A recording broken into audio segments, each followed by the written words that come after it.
Hello viewers, আজকের ভিডিওর যে টপিক সেটা হচ্ছে একটা ইকিউ অ্যানালাইজার।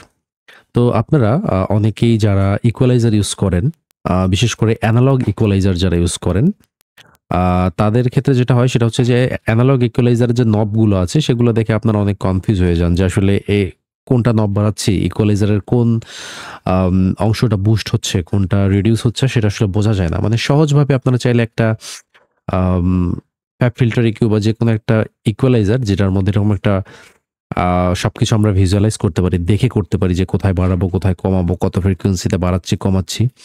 সেটা কিন্তু নরমালি আপনার এনালগ ইকুয়ালাইজার গুলোর মধ্যে থাকে না। আ একটা উদাহরণ হিসেবে নিচ্ছি, খুব পপুলার একটা এনালগ ইকুয়ালাইজার হচ্ছে পুলটেক ইকিউ। আমি ওয়েবসের পুলটেক ইকিউটা নিচ্ছি, ইকিউপি। এটা হচ্ছে পুলটেক ইকিউ। ঠিক আছে?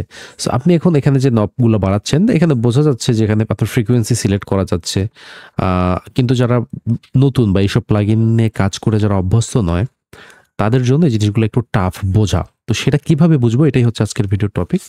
তো হয়তো অনেকে বলতে পারেন যে আমাদের হাতে যেহেতু ইকুয়ালাইজার আছে, আ প্রো কিউ বা আপনি চাইলে এফএল স্টুডিওর যে ইকুয়ালাইজার আছে, প্যারামেট্রিক কিউ, এখানেও তো সবকিছু দেখে করা যাচ্ছে। তাহলে আমরা এই ধরনের প্লাগইন কেন ইউজ করব? আসলে ইকিউ সবগুলোই, কিন্তু প্রত্যেক প্লাগইনের কিছু নির্দিষ্ট টেক্সচার আছে, কিছু নির্দিষ্ট সুইট স্পট আছে। সো প্রজেক্ট অনুযায়ী দেখা যাচ্ছে যে আমাদের ডিফারেন্ট প্লাগইন ইউজ করার প্রয়োজন পড়তে পারে। সো কখনো আপনি এটা যখন ধীরে আপনারা কাজ করবেন, ধীরে যখন বিভিন্ন কিছু মানে এক্সপেরিমেন্ট করবেন, শুনে দেখবেন যে আসলে করছি। তো সেই সময় আপনারা এই জিনিসটা বুঝতে পারবেন যে আসলে কেন ইউজ করতে হয়। সো যাই হোক, আমরা এই ধরনের প্লাগইন ইউজ করলে প্রথমত যেটা করবো, একটা প্লাগইন আছে, ফ্রি প্লাগইন। এটা হচ্ছে বেরটম অডিওর ইকিউ কার্ভ অ্যানালাইজার। আপনারা তাদের ওয়েবসাইটে যদি যান, বেরটম অডিও, এখানে ম্যাক, উইন্ডোজ এবং লিনাক্সের জন্য আছে।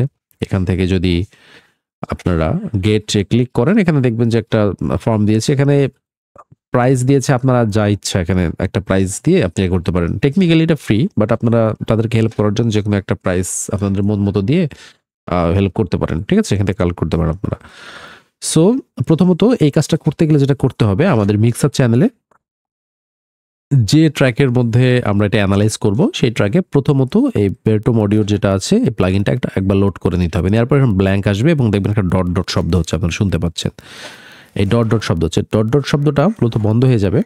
এরপরেই আমরা আমাদের যে ইকুয়ালাইজারটা যেটার অ্যানালাইজ করব সেটা নিয়ে নিলাম। তারপরে আবার ওই প্লাগইনটা, এই বেরটম অডিও ইকিউ কার্ভ অ্যানালাইজার, এটা আবার লোড করব। এটা লোড করার পরেই দেখবেন যে আমাদের টিক যে শব্দটা আছে, বিপ শব্দ, সেটা বন্ধ হয়ে গেছে। তো আমরা প্রথম ব্ল্যাঙ্ক যে অ্যানালাইজারটা আছে এটা কেটে দেবো, এটা থাকবে কিন্তু, হ্যাঁ। আর এই পরের যেটা আছে এইটাই মূলত হচ্ছে আমাদের ইকিউ এর অ্যানালাইজটা করে দিবে আমাদেরকে। সো আমরা প্রথমত এই প্লাগইন দুইটা ওপেন করি, এটাকে উপরে রাখি, এটাকে নিচে রাখি। ঠিক আছে? এখন যেটা বিষয় সেটা হচ্ছে যে আমি যদি এখানে কোনো নব ঘোরাই, তাহলে আমি দেখতে পারবো আমি আমার মানে ইকুয়ালাইজ যে আমার পুরো চার্ট আছে, স্পেকট্রাম চার্টের কোন জায়গায় বাড়ছে, কোন জায়গায় কমছে, আমি এখান থেকে এটা নিয়ে আইডিয়া নিতে পারবো। যেমন এই প্রথম যে নবটা, এই নবটা কিন্তু লো ফ্রিকোয়েন্সির নব। এটা উপর দিকে দিলে বুস্ট হবে, আপনারা দেখতে পাচ্ছেন। লো এভাবে বুস্ট করার জন্য মূলত এই নবটা ব্যবহার হয়েছে। এবং এখানে যেটা হচ্ছে সেটা হচ্ছে এই যে নিচে দেখুন, ফ্রিকোয়েন্সি 100 হার্টজ সিলেক্ট করা আছে।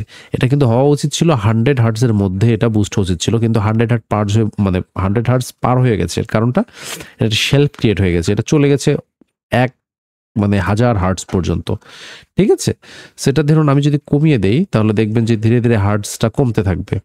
মানে এই যে হার্টজের যে আমাদের ইয়াটা, সেটা ধীরে কমতে থাকবে। 60 হার্টজ, 30 হার্টজ, 20 হার্টজ। তো শুধু এতটুকু জায়গা বুস্ট হলো।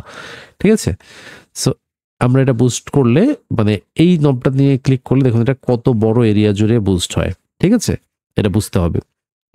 তারপরে একটা নব আছে, এটা হচ্ছে ঠিক অপোজিট, অর্থাৎ উল্টাটা, বুস্টের অপোজিট যেটা হয় আর কি। রিডিউস বা এটা অ্যাটেন্ড লিখেছে, যাই হোক। এখানে এটা করলে ঠিক অপোজিট দিকে এটা হচ্ছে, ফ্রিকোয়েন্সিটা অপোজিট দিকে রিডিউস হবে। ঠিক আছে? তারপরে এখানে আমরা শার্পনেস দেখতে পাচ্ছি ব্যান্ডউইথের। এটা নবের খুব একটা এখানে আপাতত কোনো ভিজুয়ালাইজ করা যাচ্ছে না। তারপরের অংশটা হচ্ছে হাই ফ্রিকোয়েন্সি। এই পুলটেক ইকিউতে মূলত হাই এবং লো, জাস্ট দুইটা অংশেই এখানে বুস্ট করা যায়। লো বলতে পুরো অর্ধেক পর্যন্ত লোটা বোঝায়, হাই বলতে পুরো অর্ধেক থেকে হাইটাকে বোঝায়। ঠিক আছে? সো এখানে যদি আমি হাই বুস্ট করি, দেখতে পাচ্ছেন যে আমার হাই এখানে বুস্ট হচ্ছে। এবং আমি এখানে চাইলে ফ্রিকোয়েন্সির এটা 3K অ্যারাউন্ড মানে 3000 ফ্রিকোয়েন্সির আশেপাশে, যেখানে দেখুন এখানে ফ্রিকোয়েন্সি লেখা দেখতে পাচ্ছেন, 3000 ফ্রিকোয়েন্সির এখানে বুস্ট হচ্ছে। 4 মানে হচ্ছে 4000 ফ্রিকোয়েন্সি, 4000 হার্টসের আশেপাশে। 8 মানে 8000, 10 মানে 10000, 12000, 16000। ঠিক আছে, এগুলা এই ফ্রিকোয়েন্সির আশেপাশে বুস্ট হচ্ছে এবং ঠিক সেম ভাবে ওই সেম ফ্রিকোয়েন্সিগুলোতে। আর এই যে অ্যাক্টিং যে নবটা এটা আছে, এটা মূলত কিন্তু আপনার ইন্ডিভিজুয়াল ফ্রিকোয়েন্সিকে বুস্ট করছে। এটা জাস্ট পুরো হাই যে অঞ্চলটা আছে এই অংশটাকে পুরোটাকে রিডিউস করছে। ঠিক আছে, এটা এর সিলিংটা নির্ধারণ করে দেওয়া যায়, মানে কত বেশি পরিমাণ না কম পরিমাণ হবে। আপনি দেখতে পাচ্ছেন এটা 5 হার্টস মানে 5000 মানে 5000 হার্টস থেকে এটা সিলেক্ট করছে, এখানে শুধু 10000 হার্টস থেকে এটা কাট করবে, আর এখানে শুধু 20000 হার্টস থেকে এটা রিডিউস করবে। মানে এখানে 20000 হার্টস থেকে শুরু করে এই অংশটুকু রিডিউস করবে, তারপরে 10000, 5000। সো এই হচ্ছে মূলত কাজ। আমরা আরেকটা খুব কমপ্লিকেটেড একটা ইকুয়ালাইজার নিয়ে তারপরে আমরা সেটার উপর আসলে কাজটা করে দেখি, যেখানে আরো বেশি নব আছে, তাহলে আমরা আরেকটু ক্লিয়ার ভাবে জিনিসটা বুঝতে পারবো। তো তারপরে যেটা হয়েছে সেটা হচ্ছে মিক্সার চ্যানেলে আমি আরেকটা প্লাগইন অ্যাড করলাম। এখন যেটা করব সেটা হচ্ছে যে এই প্লাগইনটার মধ্যে যেটা হয়েছে সেটা এখানে 4টা আলাদা আলাদা ইকুয়ালাইজারের নব আছে। তো আমরা একটু এখানে দেখতে পারি ডিফারেন্ট নবগুলা। এটা হচ্ছে একদম লো, এটাকে যদি আমরা লো ডাউন করি, দেখুন একদম মিড থেকে লো ফ্রিকোয়েন্সি পুরোটা ডাউন হচ্ছে। মানে এটা হচ্ছে 87 ফ্রিকোয়েন্সি থেকে শুরু করে পুরো এই সাইডটা পুরোটা আর কি কভার করে। হ্যাঁ, তো এটা থাক। হাইটা দেখি, এটা 8000 ফ্রিকোয়েন্সির আশেপাশে বুস্ট করছে। মিডটা হচ্ছে আপনার 3500 ফ্রিকোয়েন্সির আশেপাশে বুস্ট করছে এবং এটা ডাউন করছে।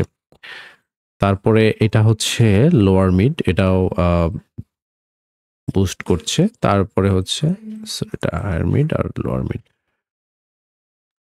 তো আশা করি আপনাদের একটা আইডিয়া এসে গেছে যে মানে এই প্লাগইন গুলো কিভাবে করে। যদিও এই প্লাগইনটার সাথে একটা ইকুয়ালাইজার দেয়া আছে, ঠিক আছে, আপনি উপরে কোনো ইয়া ছাড়াই এটা দেখতে পাচ্ছেন, কিন্তু যেগুলোতে ইকুয়ালাইজার নাই অ্যানালগ টাইপের গুলো, সেগুলোর জন্য মূলত এটা আপনার হচ্ছে এটা কাজে লাগবে। এই প্লাগইনটার যে ইন্টারফেসটা এটা খুবই উপকারী, বিশেষ করে অ্যানালগ যে কোনো প্লাগইন ইউজ করার ক্ষেত্রে।